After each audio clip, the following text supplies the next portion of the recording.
You're on. Hi, everybody. Hello. Welcome to our June monthly meeting. It's a little bit of an unusual format. Actually, normally I would start by saying welcoming everybody here, but you've already been here for about an hour doing plenty of work. We had so many people here writing letters so early that we blew through our supplies in like the first half hour. So give everybody a round of applause. Good job. That's just the tip of the iceberg. We're going to be writing. You're going to have permanent hand cramps by the end of next fall because we're going to be writing so many postcards and letters, knocking on so many doors. We're going to be a force in this election. We're doing everything we can.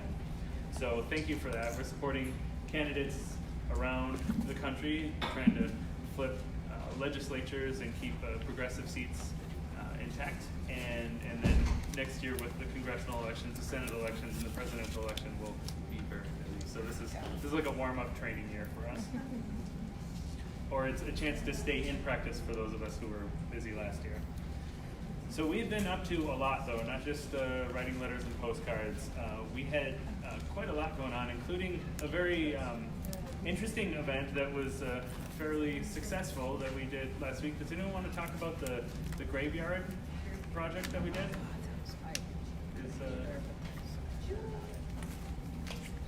Do you want to talk about the graveyards, what we did with that? Well, I wasn't there, so sorry to catch you off guard. No, I was just cleaning up. Hi, I wanted to give special thanks to Jennifer Van. She came to me, probably a few weeks ago, a month ago, and had a great idea to do a Senate graveyard. There's been over 200 bills passed by the House of Representatives, and there's only been maybe 6 that have passed through the Senate and actually become law, and most of those were tied with keeping the government open and the appropriations bills and stuff. And so what she came up with this idea was to make grave headstones out of these poster boards, and then we printed the bills and the title of the bill, and we actually had them set out over at the Capitol one day. And we got a lot of people coming by. We also had handouts for them so that they could actually take the bills and know what they were with them as they left. I don't do social media, but Ellen tells me that we got a lot of feedback and people want us to take it on the road. So we're going to look at and see where we might be able to take this and maybe do more. We had 128 of these headstones. But there are over 200 bills, so we probably need to go ahead and create another 100 of them before we take it on the road. But everyone came together, Nate and Regina and Ellen and Tina and we had all kinds of, and Barbara. We were all at my house putting them together the Saturday before, and then Ellen and Barbara and Jennifer and I set them out that morning, and we stayed there, even though it was 102. We stayed out there all day. So people could come by, look at it, take pictures. So, special thanks to Jennifer for coming up with this great idea. It really went a long way. So good that Pelosi copied it. Yeah. So actually, Julie mentioned the social media, and I'm going to drop a few names, but do you know who Leah Greenberg and Ezra Levin are? They're the couple that founded Indivisible. Yeah. So we tweeted out a picture of the event from our Indivisible Sacramento account. Leah Greenberg retweeted us, which was, pretty fun. And then Ezra Levin responded, "That is a great visual." So we got the approval of the actual founders of Indivisible. And really, what we want to do, we want to draw attention to the need to flip the Senate next year. We need to make sure that Mitch McConnell isn't in charge after next November, because he shouldn't have the ability. If we have a Democratic president and Mitch McConnell's still the majority leader in the Senate, then there will probably be no cabinet secretaries confirmed, and plus hundreds and hundreds of bills will just be headstones. So we don't want that. Next up, have a little update on the climate change front from Pat Ferris. He's got a few things to say. He's our liaison with the Sacramento 350. Yeah.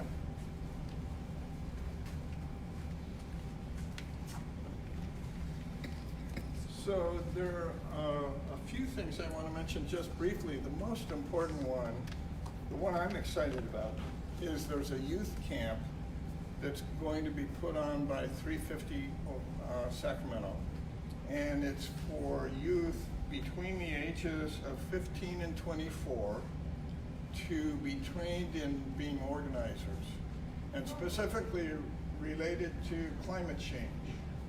So you may know as a context that Greta Thunberg in Sweden, starting when she was 13, and now she's 15, has been striking every Friday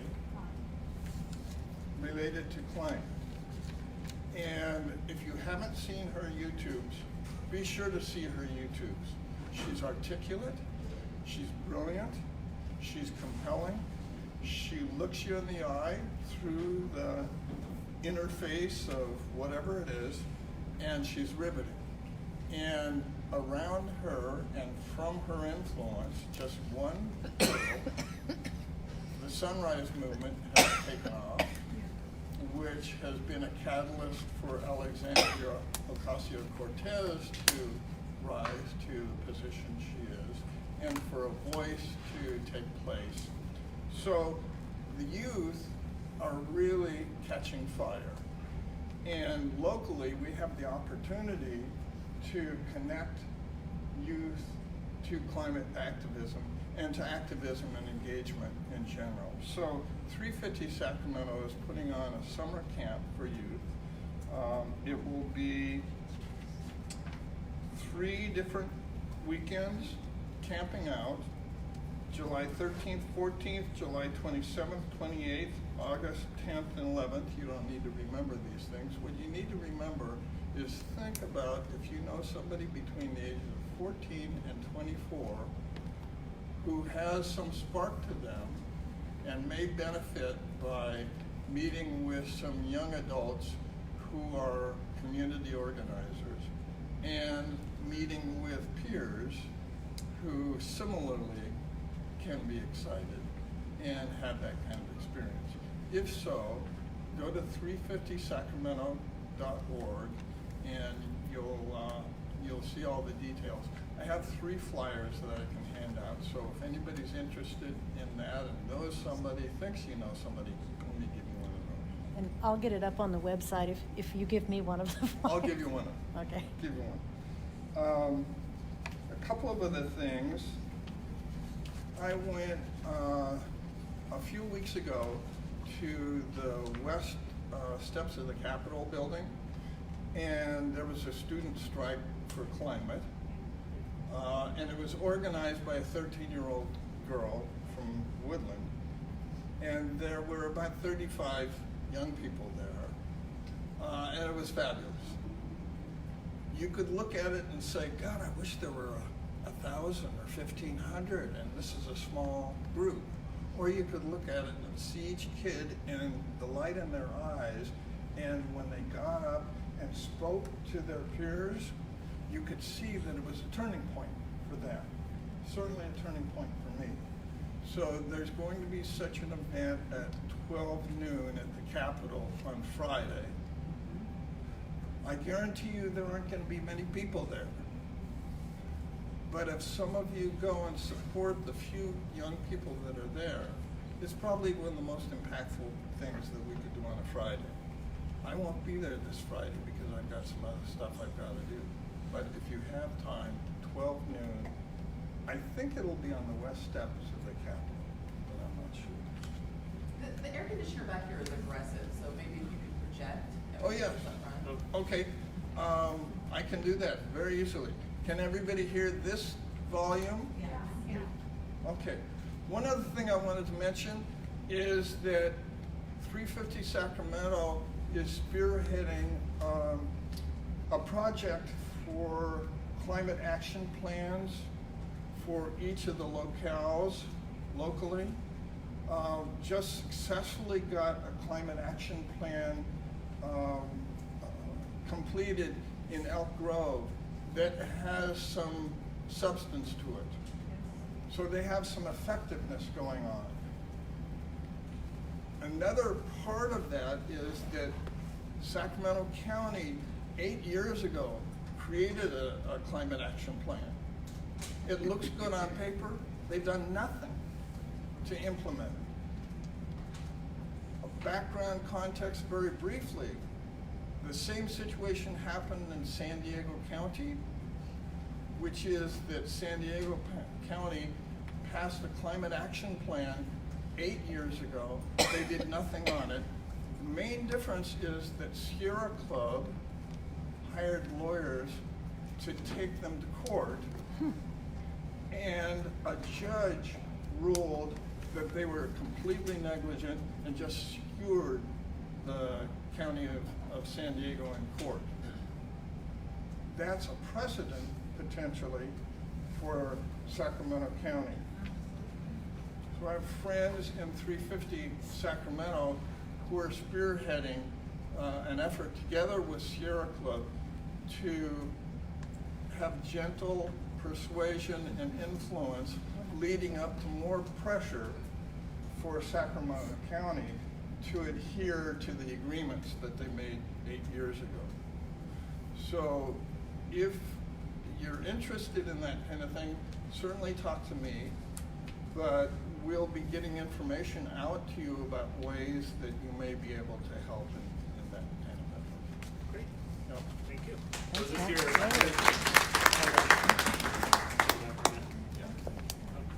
Speaking of the youth and climate change, actually, so I told I have a 7-year-old daughter. I told her just a couple weeks ago, I was talking to her and explaining what climate change was and global warming, and sometimes kids, you can't really tell if they're listening to you, so I thought she was pretty much ignoring me. But the other day we were driving down the freeway and she saw a semi truck. She pointed at the semi truck and was like, "That truck is making too much carbon dioxide." So it turns out she was listening. She was very worried about polar bears and what's going to happen. So, anyway, if you haven't noticed, it is after 8 o'clock and our speaker isn't quite here yet. He's running 5 minutes. Okay, so he'll be here pretty soon. But I did want to invite Doug Treadwell up. Jill, and Jill. Oh. Okay, Jill first, then Doug to give some updates on. I just wanted to make sure I was on the list. That's fine. Okay, Doug first. Doug will talk about some of our state legislative priorities that we're following. Sure. So today there was 2 pieces of legislation that through your votes and through votes of indivisible members throughout the whole state decided we wanted to support. One was the what was originally called the Presidential Tax Transparency Act. And it's been amended to, or the new bill this year would include not only the president, but also the vice president and the governor. So not only has Trump not released his taxes, but we're also looking at some Democrats who have not, particularly Mr. Biden. So, so today was very interesting because the Trumpites were out there in opposition to the legislation, but it did pass the Assembly Election and Redistricting Committee, and I believe it's onto the Senate floor at this point, or Assembly floor, sorry. The other bill that we were there to support was ACA 6, which is a constitutional amendment that will go to the voters that would allow people that are on parole to vote. Yeah. So that actually passed through the committee, and even though the Trumpites opposed that one too, but it did get through committee and it's moved on to appropriations. In the next couple weeks, we have several bills coming up. One on the 25th, SB 29, which will expand Medi-Cal to undocumented immigrants of all ages. And that hearing is on the Assembly Health Committee. Hearing is the 25th at 1:30 in room 4202, if anybody would like to join us. We usually meet on the west steps, that's the steps on L Street. North Street, north steps on L Street. About a half an hour before the beginning of the hearing, so that'd be around 1 o'clock. And if you'd like to join us, that'd be great. All you have to do is when they call for public comments, get up there and say your name, make you're with Indivisible Sacramento, and in this case, Indivisible California State Strong, and say that you're supporting the legislation. That's it. That's all you have to do to get your 7 seconds of fame. So, yes. Jenna, I just have a question. What, if you could summarize or explain what exactly the presidential tax transparency law provides for? So what it does is, if an individual wants to be on the primary ballot, they have to release at least 5 years of their tax income. That's the California primary. Yeah. That's the California primary. Yeah. We can't say that you can't be on the general election because that's decided by the party. So, but on the primary, the state can actually dictate requirements. So that's exactly what it does. And that was actually a version of that bill was the first. We formed back in 2017. And about 2 months after that, this group called the Tax March Group started talking to us about the tax march. So we kind of picked that as like something that we could support as a theme along with the tax march. Is this bill that was coming up to require tax returns, and we kind of got really into it, and it was kind of fun to go to the Capitol and support a bill. We collected signatures for it, and we were like actually talking to legislators' offices for the first time, and it passed both houses, and we were really excited about that. And then Jerry Brown vetoed it. So, His excuse was that it was a slippery slope, so it was probably unconstitutional. But it looks like we have our featured guest speaker here. So without any further ado, I'd like to welcome one of our, probably the most progressive legislator in the Sacramento area. Represents about the northern 2/3 of Sacramento. It's Assemblymember Kevin McCarty.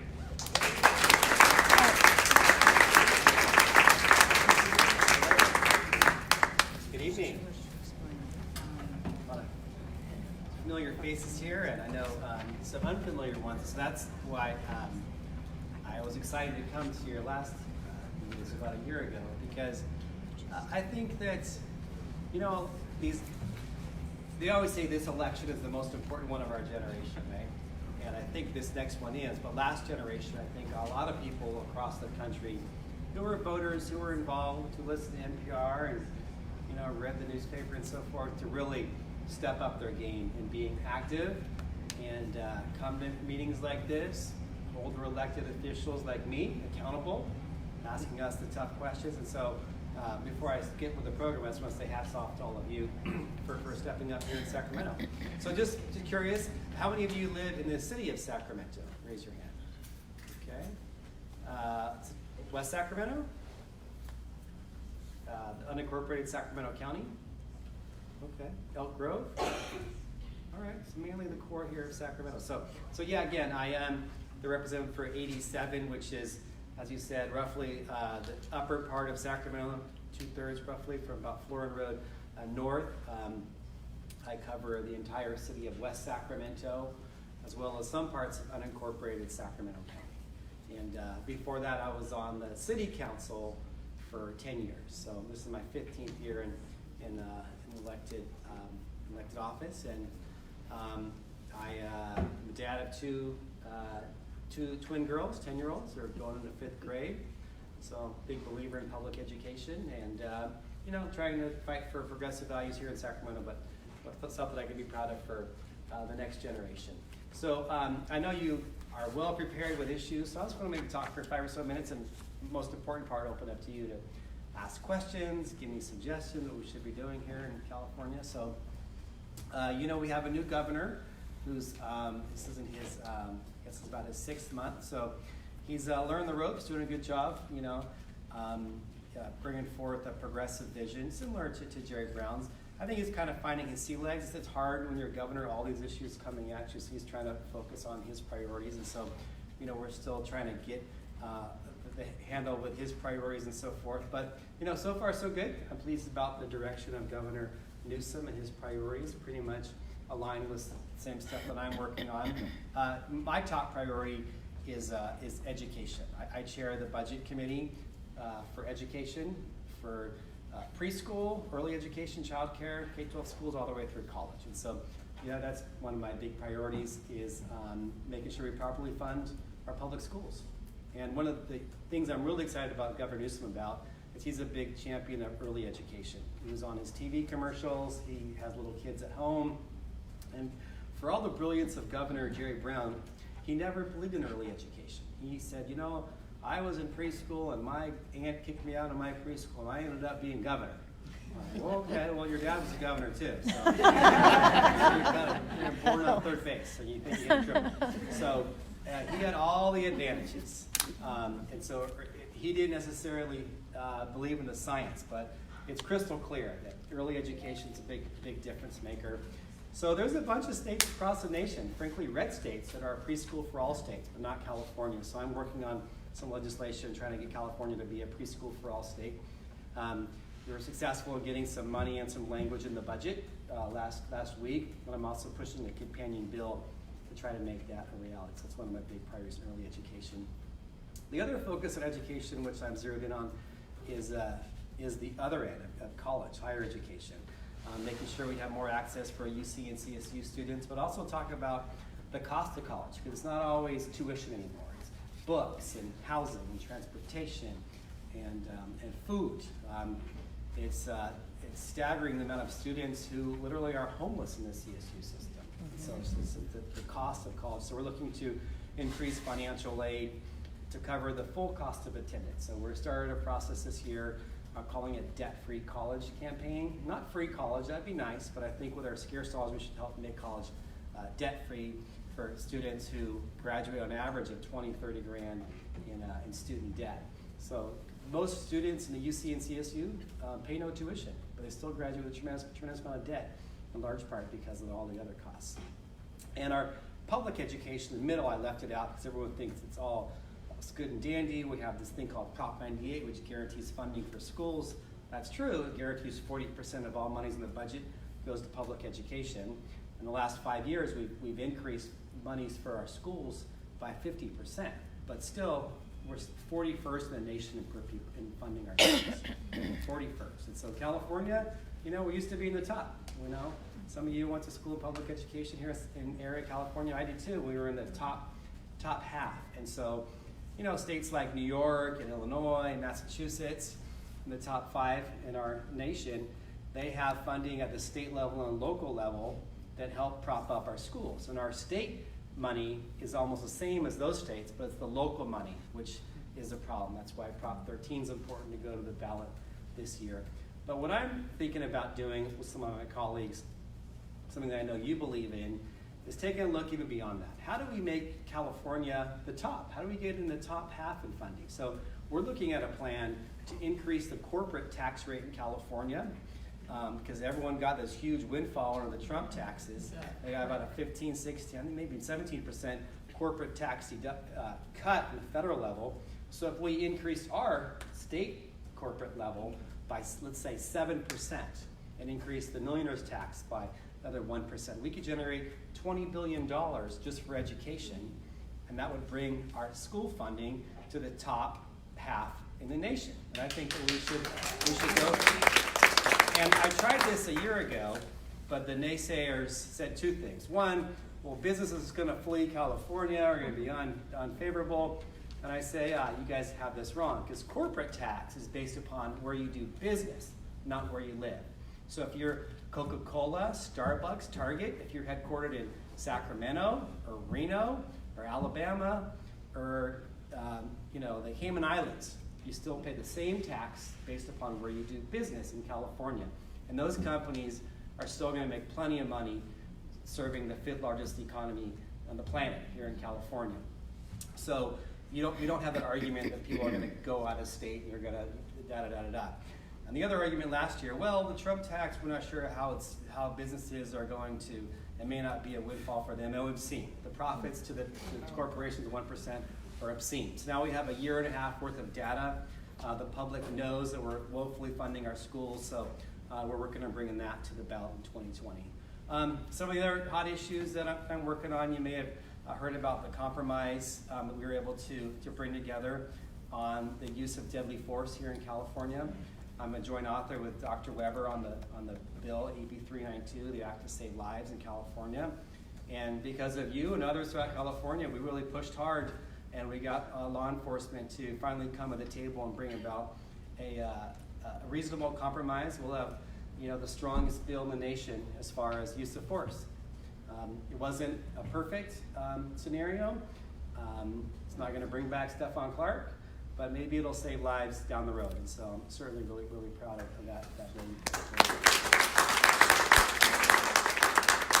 And then another one of my top priorities that we just passed today is, I call it Free the Vote, restoring voting rights for those who have paid their debt to society.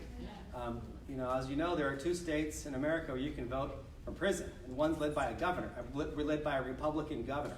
So it's not a red state, blue state issue.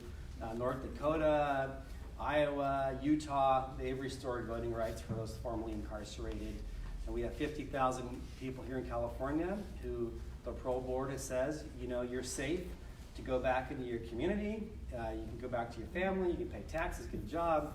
You can't have the right to vote. So we're truly going to reintegrate formerly incarcerated back into communities. We need to treat them like citizens. And parole is not punishment. Parole is about supervising people who were incarcerated. So we had a big hearing today, and ironically, today's Juneteenth. And it's certainly an issue in the African American community. And we all know about the laws put on the backs of certain communities as far as suppressing voter activity. And so we thought this was a big day to take up that bill.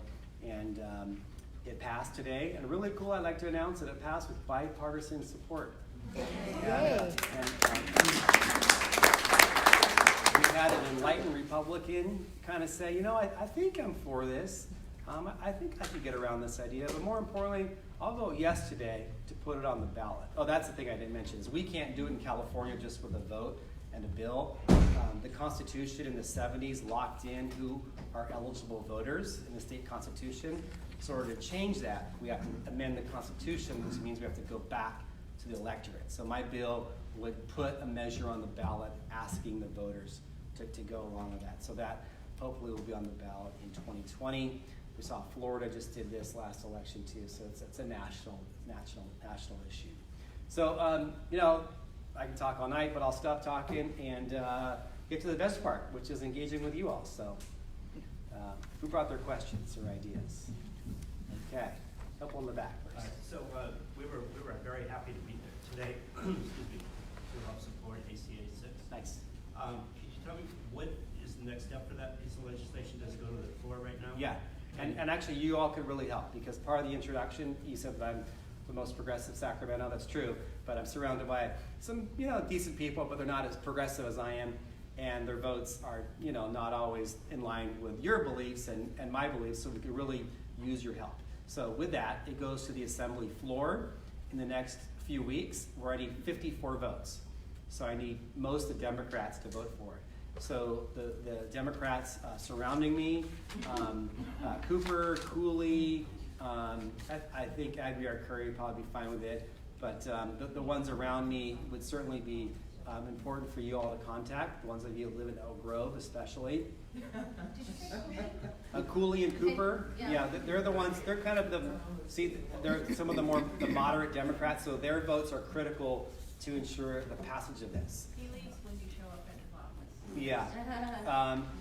Well, we're being recorded here, so no comments. So, yeah. Anyway, he comes from law enforcement, so he has that perspective of this. So for law and order stuff, he's kind of a tough guy to come around these issues. But hopefully, pressure from the community. This is the right thing to do. We got a Republican to vote for this. I think it's a moral issue. So do you, but I think it's a public safety issue. And we're better off having parolees reintegrated as opposed to thinking like they're second-class citizens and angry, right? So there's going to be a vote in a few weeks on the assembly floor. We'll put the word out. So whatever you can do to spread the word, to talk about and the voting. expectation it would be on the March ballot? It'll probably be on the November ballot. Why the delay? Most measures we'd like to put on the November ballot anyway, because you better turnout. Okay. You get a more favorable electorate. And we do, I'm confused on somehow how we do it. We do have a new policy that says that most of these measures that we want to put on the general ballot, not the primary ballot. Yeah, and that's what I'm looking to put my tax measure on the November ballot as well. Mhm. I just wondered on the use of force bill, where is that now? I know it Yes, passed the yes. Assembly and- Passed the Assembly. It passed the first Senate Policy Committee yesterday. Also with bipartisan support. Law enforcement is neutral, not opposed to it, not supporting it. So that's going to go for a vote. You know, that bill is smooth sailing. You know, some of the groups, some of the real, you're all progressive here, but some of the groups, civil rights groups, removed their opposition because it wasn't strong enough. But this job is about, you know, getting stuff done. So we could have been purists and had the bill which wanted to, you know, try to maybe lock up officers who cross the line and bring about tougher standards, and we would have failed the vote by 20 votes. So I think this is a good step. It's not even a start. I think it's a step for two reasons. One, this changes the conversation in police departments. Like here in Sacramento, they're already changing their training, talking about de-escalation. They remove their policies on foot pursuits. So what they do now would be very different what they did with Stephon Clark's situation. You know, they would have looked at the perimeter, brought in canine unit, had the helicopter, you know, in the back without going in there, you know, with guns flashing. And then secondly, the typical evaluation was what would a reasonable police officer have done in a similar circumstance. For example, there was a police officer that shot a homeless guy in Venice Beach about a year and a half ago, and when he said he was reaching for his gun and he was not, and you know, sorry, turn this off right here. And the police chief of Los Angeles says that officer should be fired and prosecuted. So the chief of police of LA said that. And the DA of LA said, I'm not going to prosecute because I wouldn't have been able to convict, because I wouldn't be able to prove that a reasonable officer would have acted any differently. So this new law says the standard is reasonable based upon the totality of the evidence and the facts leading up to the fatal act.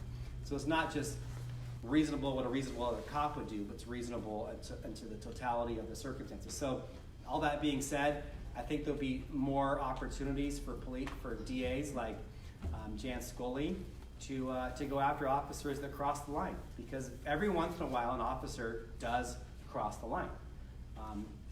In my opinion, Stephon Clark wasn't that black and white. It was gray. It's dark, middle of the night, a lot of ambiguity.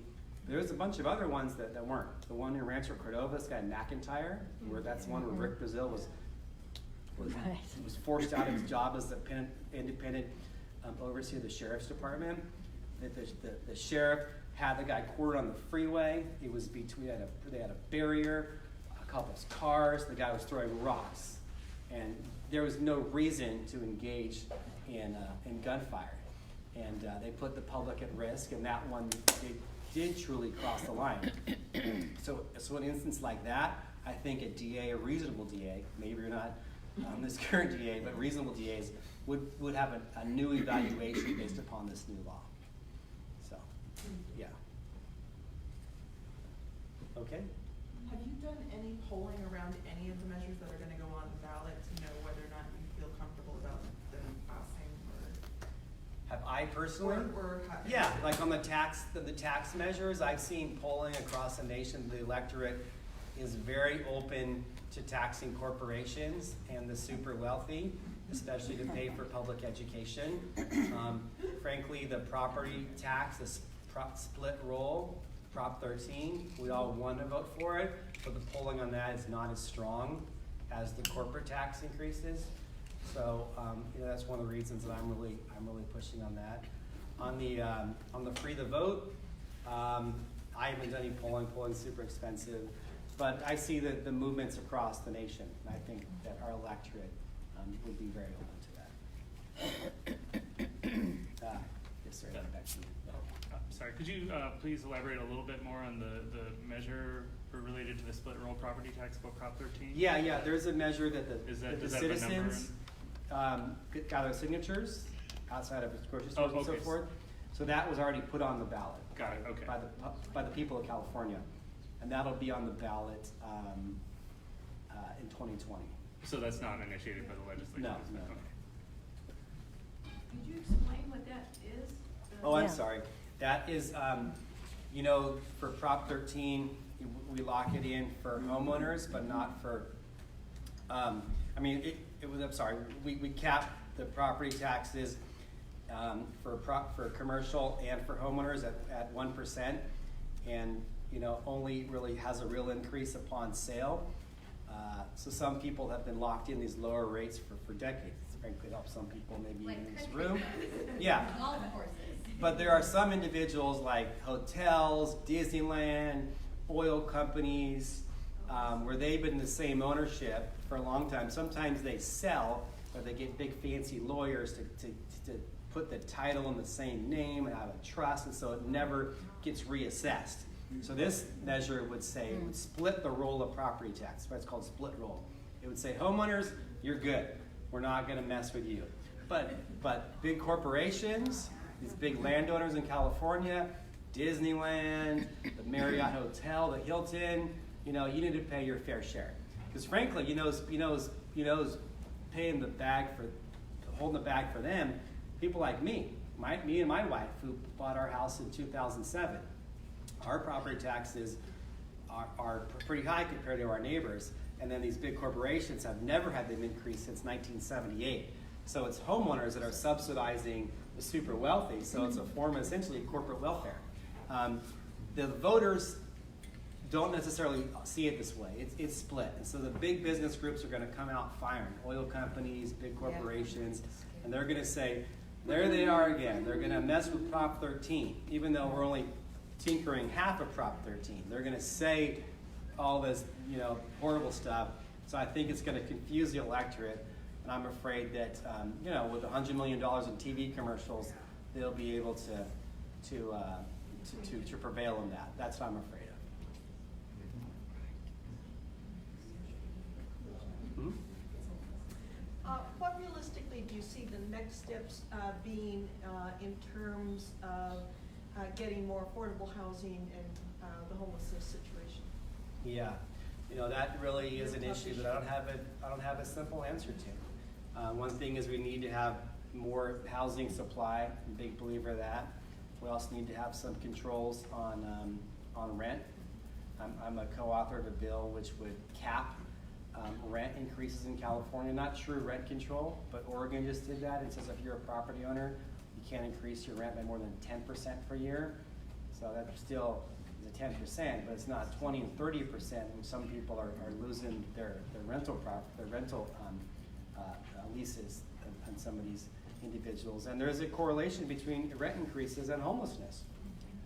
Another issue that I'm working on too, it got held up this year, I'm going to try to do it again, the governor's supporting it too, is tying government funding for grants and programs, and I actually proposed the gas tax money. The governor has been trying to do that. I'm not sure if I can pull that off, for cities that don't entitle their fair share. So in other words, Sacramento, we're doing a great job in zoning apartments, multifamily housing, duplexes, but City of Folsom, no, they'd rather not have any of that. So my idea is saying, hey, City of Folsom, if you want to apply for grant money for parks and this and that from the state, you need to do your fair share in entitling and zoning housing, because that impacts all of us. There are a few other proposals to make it easier to build denser housing near job centers and public transportation hubs. I'm a supporter of that, so that should come up. There's no simple solution to housing. I think we need a lot of things on the table. We're putting more money in the state budget for housing affordability, programs to subsidize building some of this housing. We're also, frankly, on the homelessness, just trying to put money out to build emergency shelters today, and make sure those can be zoned and open up on a timely basis. So, trying to do a lot of things on that front, but I can't say that one thing is going to be the magic solution. We need to own up our problems and bring about innovative solutions over and over and over. Mm-hmm. So there was a housing bill, SB 50, Yeah. that I was really a big fan of, that Yeah. I was really disappointed with how, I don't even exactly remember the play-by-play play of how it got, I think it just died in. Appropriations. Appropriations, Yeah. didn't it? Yeah. Died in appropriations, and it's like, okay, there's this great bill that has a lot of that stuff that you're just talking about, requiring denser, Mhm. housing to be built near public transportation, Yep. like encouraging apartment building as opposed to single-family home building. And then it just dies in the assembly committee.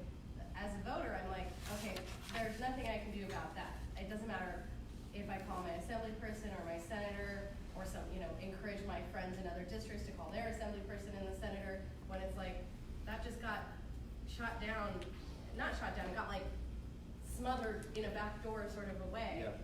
Can you talk a little bit about that? Yeah, I did mention that idea. You also talked about the bill. I support that bill. I think I'm maybe a co-author. If not, I'm all in on it. I called our city of Sacramento and asked them to do an analysis, and they said it wouldn't dramatically negatively impact the city of Sacramento. It would, in most areas where we currently allow like a 3-story building next to a light rail station, we'd go up to a 4 or 5 foot. So it would marginally increase. There's some cities in California, in LA and the Bay Area that don't want change. People have theirs.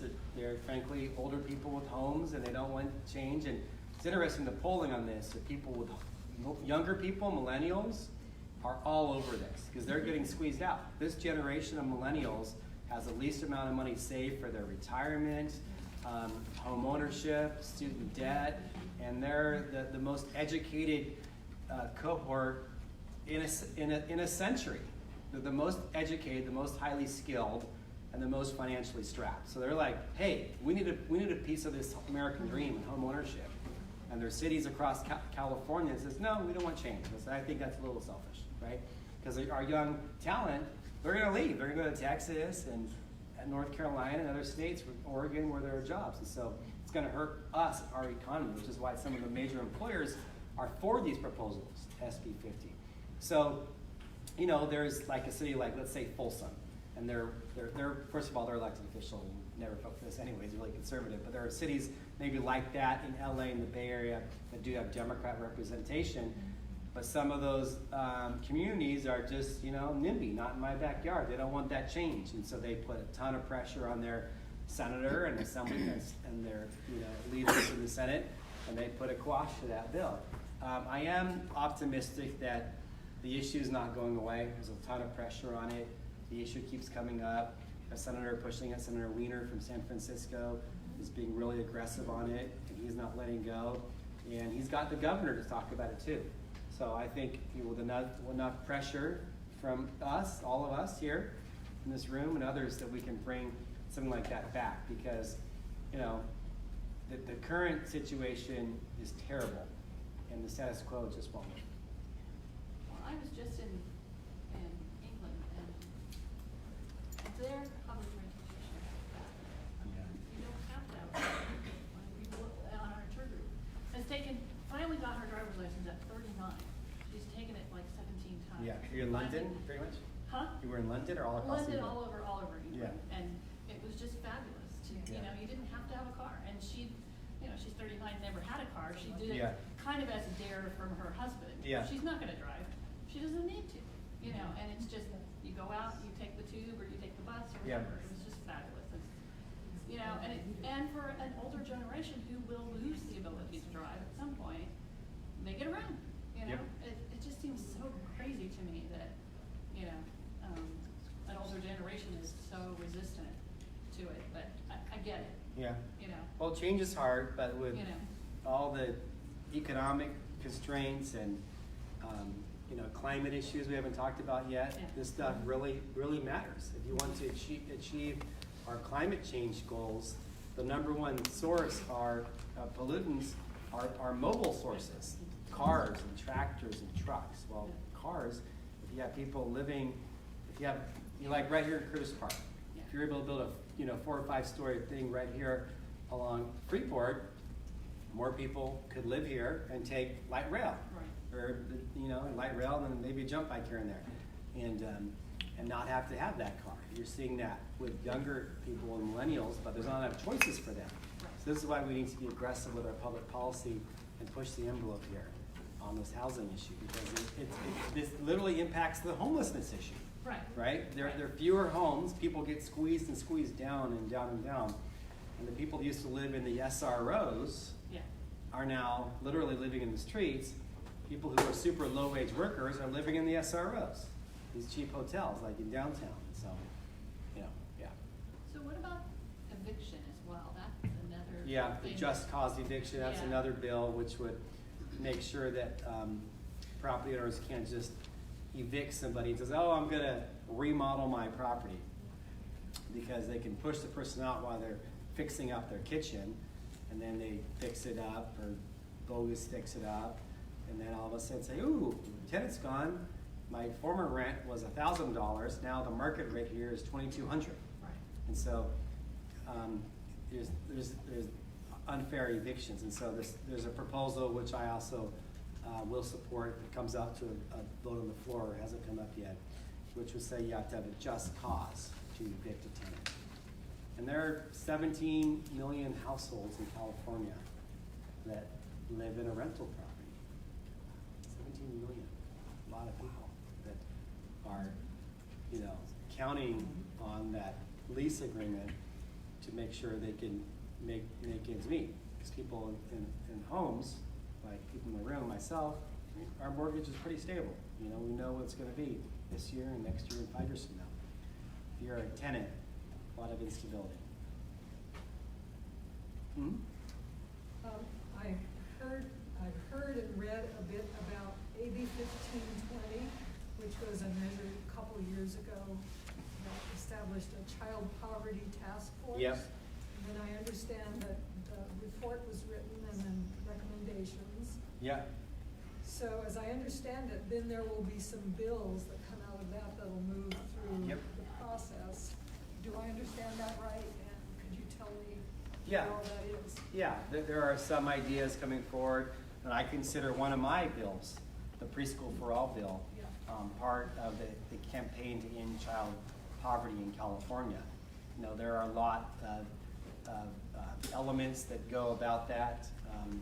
The issues of especially not just child poverty, but intergenerational poverty is something we need to really tackle. And early education, especially what we're calling a two-generation approach, where it's like having the kid in a pre-K program and having the mom or parent involved in that too. Parenting lessons, getting their education standards up, or whether it's a certificate or a high school diploma and so forth, those really are proven difference makers. So, a big believer in that. A big piece of the budget, I didn't really talk too much about our budget yet, that we're working on is to doubling our earned income tax credit program, which pays people for work, essentially low-wage workers who make up to 30 grand, who get a huge increase in their, basically a tax rebate going back to them. And the majority of those individuals have dependents and living in poverty. So, you know, that was a big piece of the plan as well. Early education and EITC. So those are two things that we're doing right now. Yeah. Very nice. Time for maybe one or two more. Okay, back to you.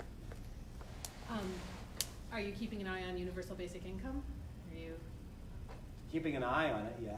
Yeah. Well, I don't know, watching the experiments in Stockton, Yeah. figuring it out for the Yeah. future, giving some. Yeah, I am, and there's a big debate right now on the, you know, the innovation economy and the future of work and what that means for individuals who have limited job skills. And, you know, jobs going over with this technology is amazing, but making our lives simple and more complicated too sometimes. But that means that fewer jobs for many. And so I know universal basic income is part of the equation to be discussed. I'm interested in taking a look at what that really means. And so we do have a pilot 60 miles down the road here in Stockton, and I've talked to Mayor Tubbs about it, and so I'm intrigued. But there's no proposals or anything just yet for statewide level.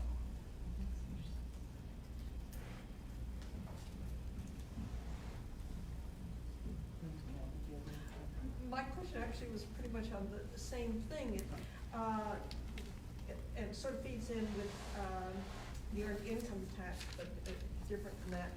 The earned income tax credit is for those people, you know, who are earning income. Yep. But a lot of seniors depend strictly on Social Security, and the Social Security never increases as much as seniors' costs because, you know, the seniors tend to have medications and things like this that are not factored into the consumer price index the way it does for the general population. So many seniors are left farther and farther behind, and Social Security is not going to be enough. Are there any proposals out there, you know, beyond the universal basic income that look, you know, just like the childhood program looks at kids, that looks at seniors who are on very restricted income? Yeah, there are SSIs in state disability. A lot of that are, you know, federal programs and federal funded. You know, we've attempted to address that, but you know, we have limitations in our budget, so there are choices. We do that for more education, for after-school programs and kids, more college tuition rebates, or you know, early education. So you know, we have to balance all these trade-offs, and it's extremely challenging and hard because they're all worthy investments. But I do know that there's an issue with, you know, in California, I think the stat says every day we have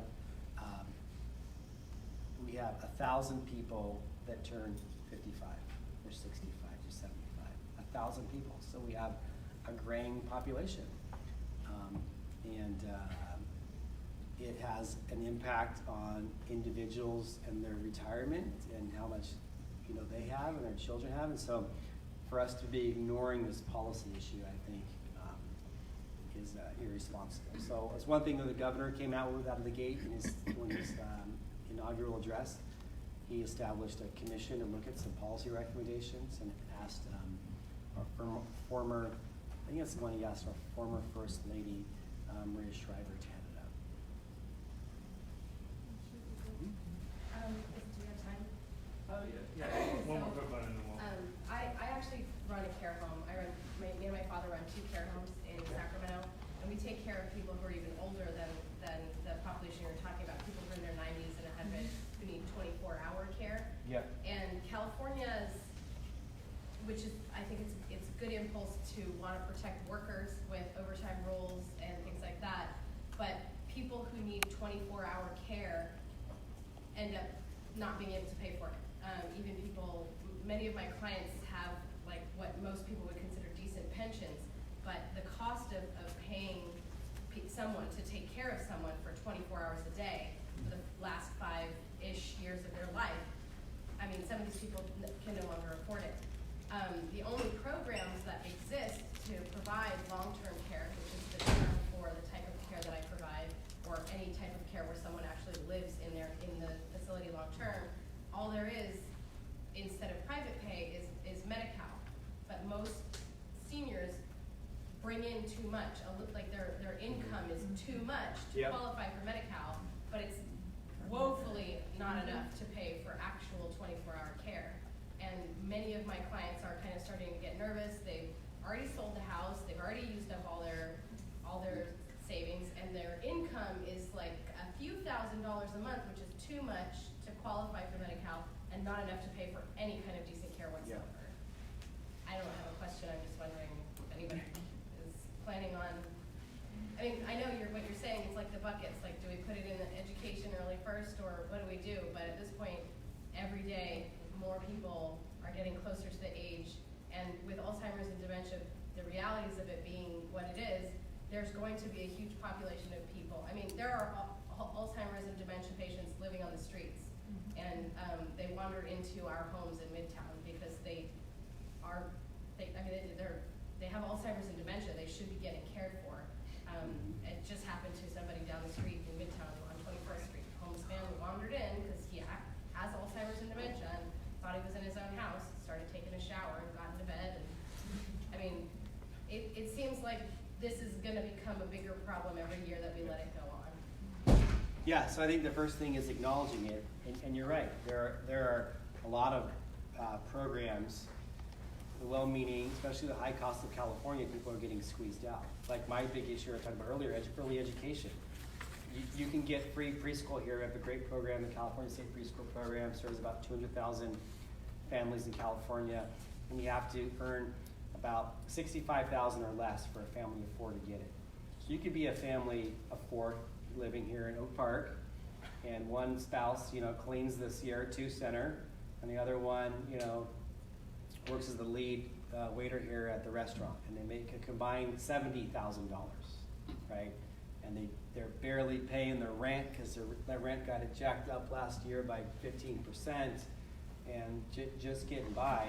And so they're too rich to get free preschool, but they're too poor to pay for what it costs to go private full-day preschool, which is about $1,500 a month.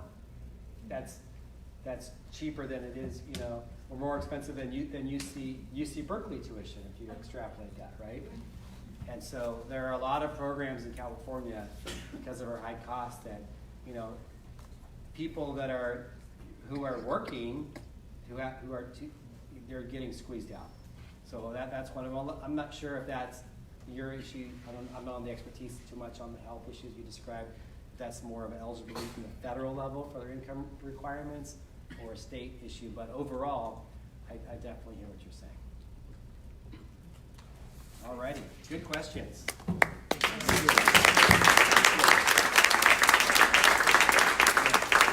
I have to talk to Jill. Always impressed. So, any questions? Great, thank you. Thank you. It was great to Thank have you. you. Thank you.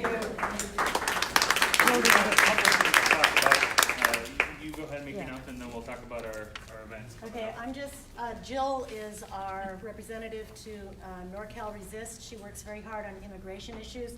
She had to leave before she could give her spiel.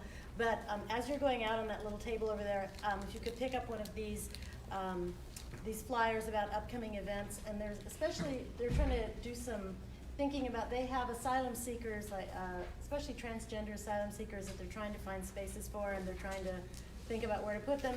Jill's put her own email address on here. If anybody has anything to offer or ideas or anything, she's inviting people to contact her directly. But if you'd please pick up one of these on your way out, that would be great. So on the trans asylum seekers, that's support on any level. So it could be just a cash donation or just giving somebody a ride. So the event is at the First United Methodist Church on J21st Street at 6:30 on the 26th. On the 26th, same night as our debate. We've got a lot coming We have up, so a coming lot up. of events. But anyway, so. Yeah. And it's on the website, all the immigration things, we have a whole page devoted to immigration on the website, so look at that, thanks. So I did want to run down some of the events we got coming up, because there's a couple that we'd really love to have a lot of people turn out, and one that Ellen mentioned, it's actually on the 26th, the same night. So basically everybody should be doing something on the 26th. Nobody should be sitting at home, because we have the asylum seekers, transgender asylum seekers presentation at the First United Methodist Church, and we also have the debate watch party. So the Democratic debates, for those who don't know, have been split up because there are 23 candidates, 20 who qualified. So there's 10 candidates on, is it Wednesday night? And Yeah, 10 on Thursday. Yeah. So I think it's like the highlights on Wednesday are like Elizabeth Warren and Julian Castro, and then on Thursday it's Biden and Bernie Sanders and Buttigieg, thank you, and then Buttigieg, yeah. and then Harris is also on Thursday. Anyway, so they got 10 candidates each night. So we're having 2 parties that week. So you can go to the church on Wednesday and then our party on Thursday, or whatever. Just make sure you're doing something on Wednesday and come into the debate party on Thursday. We're co-sponsoring that event with Sacramento Mighty Oaks, Owl, and Swing Left. No, Sister District, and a whole bunch of other progressive groups in the area are co-sponsoring. Great. So it actually should be pretty happening, and it's both nights. It's the 26th and the 27th at Kupros, upstairs at Kupros Craft For those House. who went to our election party back in November, it's the same place. Yeah, it's on I think we're 21st. upstairs again. It was a really good location for that. Also on the 30th, of June, another event that I really want to call attention to. So we had our Pizza and Politics event a couple months ago where we went to, it was a Mountain Mike's that time, and we provided pizza, we provided some beers, and then we had a training on how to go lobby at the state capitol, a state legislature training. So we're doing another event, and this one's going to be a text training. It's at a round table on Howe Avenue, 1566 Howe Avenue. It's on the 30th, Sunday the 30th at 1 p.m. We will buy you some pizza. We will buy some beers. You just have to come and learn how to do text banking. It's actually incredibly easy. You can.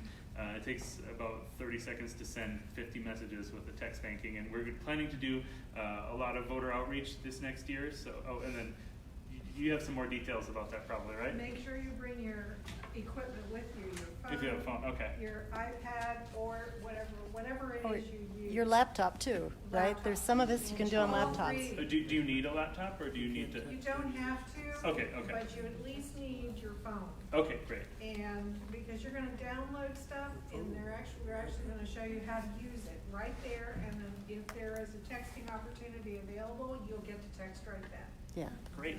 Now, some of us will be there because we want some pizza. Some of us will be there because we want to socialize. Some of us will be there because we're just really excited to text. Doesn't matter why you're there. Just show up and join in.